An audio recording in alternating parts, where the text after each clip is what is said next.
ಯಾಕೆಂದರೆ ಮನೆಗೆ ಸೊಸೆ ಅಂತ ಬಂದರೆ ಅದೊಂಥರ ಕಳೆನೇ ಬೇರೆ ಥರ ಇರುತ್ತೆ ಅಲ್ವಾ ರಾಚಮ್ಮ? ಹೌದೌದು, ಖಂಡಿತವಾಗ್ಲೂ ಹೌದು.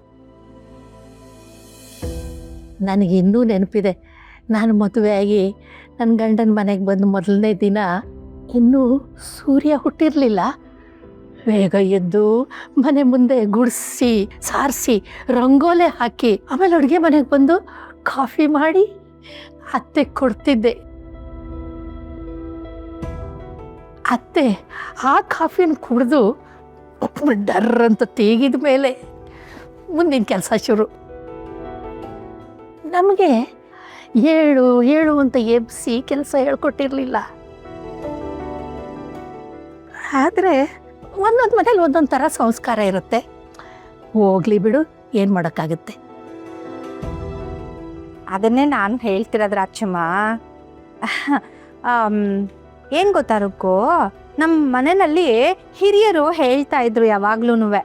ಏನಂತಂದರೆ, ಒಂದು ಸಾಧಾರಣ ಕುಟುಂಬದಿಂದ ಒಂದು ಹೆಣ್ಣನ್ನ ಮನೆಗೆ ತಂದ್ಕೊಂಡ್ರೆ ಅವಳಿಗೆ ಕಷ್ಟ ಸುಖ ಇದೆಲ್ಲ ತೂಗಿಸ್ಕೊಂಡು ಹೋಗೋದು ಗೊತ್ತಿರುತ್ತೆ, ಜವಾಬ್ದಾರಿ ಅನ್ನೋದು ಅವಳ ರಕ್ತದಲ್ಲೇ ಬಂದ್ಬಿಟ್ಟಿರುತ್ತೆ ಅಂತ ಹೇಳೋರು.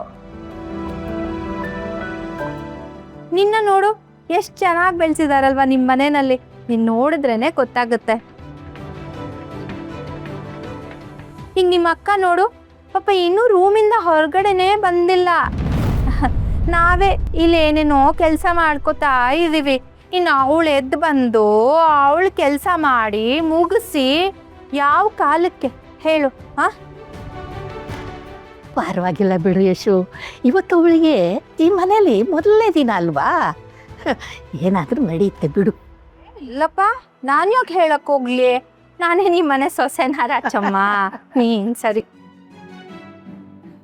ಪಾಪ ಅವಳಿಗೆ ಇಲ್ಲಿ ಹೊಂದ್ಕೊಳ್ಳೋಕ್ಕೆ ಸ್ವಲ್ಪ ಟೈಮ್ ಬೇಕು ಕಣೆ. ಆದರೆ ಈ ಅಡ್ಜಸ್ಟ್ಮೆಂಟ್ ಅನ್ನೋದು ಈ ಶ್ರೀಮಂತರಿಗಿರುವ ಒಂದು ಸೌಲಭ್ಯ ಅಷ್ಟೇ. ನಮ್ಮ ಕಾಲದಲ್ಲೆಲ್ಲ ಈ ಅಡ್ಜಸ್ಟ್ಮೆಂಟು ಅದು ಇದು ಅಂತ ಹೇಳೋವಂಥದ್ದು ಒಂದು ಇರಲಿಲ್ಲ ನೋಡು. ಒಂದು ಮೊದಲನೇ ದಿನದಿಂದಲೇ ಎಲ್ಲ ಕೆಲಸ ಆಗಬೇಕಿತ್ತು. ಇಲ್ಲದೆ ಹೋದರೆ ಮನೆಯಿಂದನೇ ಗೇಟ್ ಪಾಸು. ಎಲ್ಲ ನಸೀಬು. ಒಂದೇ ಮನೆಯಲ್ಲಿ ಒಂದೇ ಥರ ಬುದ್ಧಿ ಬರೋಕ್ಕೆ ಸಾಧ್ಯ ಇಲ್ಲ ಅಲ್ವಾ? ಕರೆಕ್ಟು. ದೊಡ್ಡವರು ಹೇಳ್ತಾ ಇದ್ರು, ಒಂದು ಹೆಣ್ಣು ಗಂಡನ ಮನೆಗೆ ಹೋದಾಗ ಅವಳು ಹೇಗೆ ನಡ್ಕೋತಾಳೆ ಅನ್ನೋದು ಅವಳ ತಾಯಿ ಮನೆಯಿಂದನೇ ಕಲ್ತ್ಕೊಂಡ್ಬಂದಿರ್ತಾಳೆ ಅಂತ. ಅಲ್ವೇ? ಇವತ್ತು ಬೆಳಿಗ್ಗೆ ಖುದ್ದಾಗ ಅವನೇ ಕಾಫಿ ಮಾಡ್ಕೊಂಡು ಹೋದಂತೆ. ಮೂರಾಚಮ್ಮ, ತನ್ನ ಸ್ವಂತ ಮನೇಲೆ ಹುಡುಗ ಹೆಂಡತಿಗೋಸ್ಕರ ಕಾಫಿ ತಾನೇ ಮಾಡಿ ತಗೊಂಡೋಗಿ ಕೊಟ್ಟ ಅಂದರೆ ನಮ್ಮ ಹೋಟೆಲ್ ಗ್ಯಾಸ್ ಹುರಿದಂಗೆ ಆಗೋದಿಲ್ವಾ? ನಿಂಗೆ ಗೊತ್ತೇನೆ ರುಕ್ಕು ಈ ವಿಷಯ? ಅದು ಮೊದಲನೇ ದಿನ ಅಲ್ವಾ, ಅವಳಿಗೋಸ್ಕರ. ಕರೆಕ್ಟು. ನಮ್ಮ ವಿನಯ್ ತುಂಬ ಒಳ್ಳೆ ಹುಡುಗ, ಚಿನ್ನದಂಥ ಹುಡುಗ. ಅವನ ಮನಸ್ಸು ತುಂಬ ದೊಡ್ಡದಮ್ಮ. ಆದರೆ ಈ ಮನೆ ನಡ್ಸ್ಕೊಂಡು ಹೋಗೋದಿದೆಯಲ್ಲ, ಈ ಥರ ಟೈಮಲ್ಲಿ ಗಂಡಸರು ಕಿಚನ್ ಒಳಗಡೆ ಬಂದು ಕಾಫಿ ಮಾಡೋದು, ಮನೆ ಮುಂದೆ ಹೋಗಿ ರಂಗೋಲಿ ಹಾಕೋದು, ಇದೆಲ್ಲ ಏನು ಚೆನ್ನಾಗಿರುತ್ತೆ ಹೇಳು ಅಲ್ವಾ? ಹೆಣ್ಮಕ್ಳು ಇದ್ಕೊಂಡು ಮಾಡಿದ್ರೆ ಚೆನ್ನಾಗಿರುತ್ತಾ ಹೇಳು? ನನಗೆ ಎಷ್ಟು ಆಸೆಗಳಿತ್ತು ಗೊತ್ತಾ ರುಕ್ಕು? ಒಬ್ಬಳು ಸೊಸೆ ಮನೆಗೆ ಬಂದರೆ ಆ ಮನೆ ವಾತಾವರಣನೇ ಬದಲಾಗ್ಬಿಡುತ್ತೆ. ಕಿಚನ್ನಲ್ಲಿ ಒಂದು ಹೊಸ ಕೈ ಇದ್ದಿರುತ್ತೆ. ಬೆಳಿಗ್ಗೆ ಎದ್ದು ಒಂದು ಹೊಸ ಧ್ವನಿ ಕೇಳಿಸುತ್ತೆ ಅಂದ್ಕೊಂಡ್ವಿ. ಆದರೆ ಏನು ಮಾಡೋದು, ನಿನ್ನ ಅಕ್ಕ ಇನ್ನೂ ಮಲ್ಕೊಂಡಿದ್ದಾಳೆ. ನಾವೆಲ್ಲಿ ಕಾದ್ಕೊಂಡು ನಿಂತಿದ್ದೀವಿ. ಮೋಸ್ಟ್ಲಿ ಇನ್ನೂ ಅವಳಿಗೆ ಸ್ವಲ್ಪ ಜಾಸ್ತಿ ಸಮಯ ಬೇಕು ಅನಿಸುತ್ತೆ. ಇನ್ನೂ ಅಡ್ಜಸ್ಟ್ ಆಗಲಿಲ್ಲ. ಅಯ್ಯೋ ರುಕ್ಕು, ನೀನೇನು ಬೇಜಾರು ಮಾಡ್ಕೋಬೇಡಮ್ಮ. ನೀನೇನಾದರೂ ಪಾಠ ಕಲಿಸ್ಕೊಟ್ಟಿದ್ಯಾ ಅವಳ ಜವಾಬ್ದಾರಿ ತಗೊಳ್ಳೋದಕ್ಕೆ? ಪರವಾಗಿಲ್ಲ ಬಿಡು. ಇದು ನೀನು ತುಂಬ ಜಾಣೆ ಬಿಡು. ಎಲ್ಲಿ ಹೋದ್ರು ಅಲ್ಲಿ ಬೇಗ ಅಡ್ಜಸ್ಟ್ ಆಗ್ಬಿಡ್ತೀಯ. ಬರೀ ಮಾತಾಡ್ತಾ ಇರ್ತೀಯೋ ರುಕ್ಕೋಗ ಒಂದು ಕಪ್ ಕಾಫಿ ಹಾಕಿ ಕೊಡ್ತೀಯೋ? ಕಾಫಿ ಕುಡಿತೀಯಮ್ಮ? ಬೇಡ ಬೇಡ ಮೇಡಮ್, ಪರವಾಗಿಲ್ಲ, ಥ್ಯಾಂಕ್ ಯು. ಸರಿ.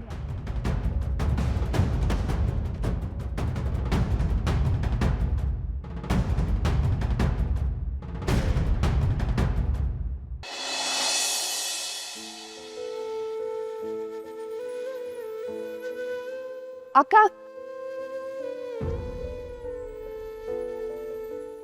ಆರಾಮಾಗಿದ್ಯಾ ತಾನೆ? ಹೂರುಕೋ, ಯಾಕೆ? ಅಲ್ಲ ಅಕ್ಕ, ನಮ್ಮ ಮನೇಲಿದ್ದಾಗ ಎಲ್ರಿಗಿಂತ ಮೊದಲು ಎದ್ದೇಳ್ತಿದ್ದವಳು. ಬೆಳಿಗ್ಗೆ ನಾನು ಕಣ್ಬಿಡೋಕ್ಕೂ ಮುಂಚೆನೆ ಅರ್ಧ ಕೆಲಸ ಮುಗಿಸ್ತಿದ್ದವಳು. ಇವತ್ತೇನೇ ಆಯ್ತು ನಿನಗೆ? ಅದು ಹೊಸ ಜಾಗ ಅಲ್ವಾ, ಅದಕ್ಕೆ.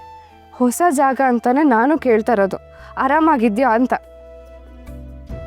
ಅಲ್ಲ ಅಕ್ಕ, ಇದು ನಾವು ಹುಟ್ಟು ಬೆಳೆದ ಮನೆ ಅಲ್ಲ, ನಿನ್ನ ಗಂಡನ ಮನೆ. ಬೇರೆಯವ್ರ ಮನೆನ ನಿನ್ನ ಮನೆ ಮಾಡ್ಕೊಳ್ಳೋದು ಅಷ್ಟು ಸುಲಭ ಅಲ್ಲ. ಅದಕ್ಕೆ ಟೈಮ್ ತಗೊಳುತ್ತೆ, ನನಗೂ ಅರ್ಥ ಆಗುತ್ತೆ. ಆದರೆ ಇಲ್ಲಿ ಜನ ಬೇರೆ, ಅವ್ರ ಗುಣಗಳು ಬೇರೆ, ಅವ್ರು ಯೋಚನೆ ಮಾಡೋ ರೀತಿ ಬೇರೆ ಇರುತ್ತೆ. ನೀನು ಅವ್ರುಗಳಿಗೆ ಹೊಂದ್ಕೊಳ್ಬೇಕು. ಹೊಂದ್ಕೊಂಡ್ರೆ ಅವ್ರಿಗೆ ಹತ್ರ ಆಗೋದಕ್ಕೆ ಸಾಧ್ಯ ಅಕ್ಕ. ನೋಡು, ಅಡುಗೆ ಮಾಡೋದು, ಮನೆ ಕ್ಲೀನ್ ಮಾಡೋದು ಮುಖ್ಯ ಅಲ್ಲ. ನೀನು ಈ ಮನೆ ಮನಸ್ಸುಗಳಿಗೆ ಹತ್ರ ಆಗೋದು ಮುಖ್ಯ. ಏನಾಯ್ತು ರುಕ್ಕು? ಯಾಕಿಷ್ಟು ಮಾತುಕತೆ? ಯಾರಾದರೂ ಏನಾದರೂ ಹೇಳಿದ್ರಾ? ಏನೇನೋ ಮಾತಾಡ್ತಾ ಇದ್ರು ಅಕ್ಕ.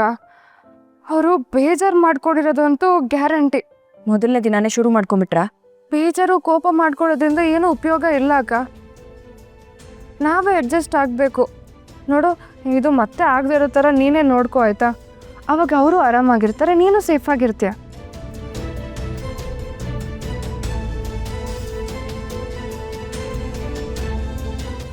ಅವರೆಲ್ರಿಗಿಂತ ಜಾಸ್ತಿ ನೀನೇ ತಲೆ ಕೆಡಿಸ್ಕೊಂಡಿರೋ ಹಾಗಿದೆ. ಸುಮ್ಮನೆ ನಿನ್ನ ಮಾತು ಕೇಳಬೇಕಾಕ? ಇದೆಲ್ಲ ಬೇಸಿಕ್. ಇಲ್ಲೊಂದು ನಿನಗೆ ಜಾಗ ಸಿಗಬೇಕು ಅಂದರೆ ನೀನು ಇದನ್ನೆಲ್ಲ ಮಾಡಲೇಬೇಕಾಗತ್ತೆ. ನಾನು ನಿನಗೆ ಪಾಠ ಮಾಡ್ತಿದ್ದೀನಿ ಅಂತ ಅಂದ್ಕೊಳ್ಬೇಡ, ಆಯಿತಾ? ಅಲ್ಲಿ ಯಾರೋ ನಿಂತು ನಿನ್ನ ಬಗ್ಗೆ ಮಾತಾಡಬೇಕಾದ್ರೆ ನನಗೆ ಅದನ್ನು ಕೇಳಿಸ್ಕೊಂಡು ಸುಮ್ಮನೆ ಇರೋಕ್ಕಾಗಲ್ಲ ಅಕ್ಕ.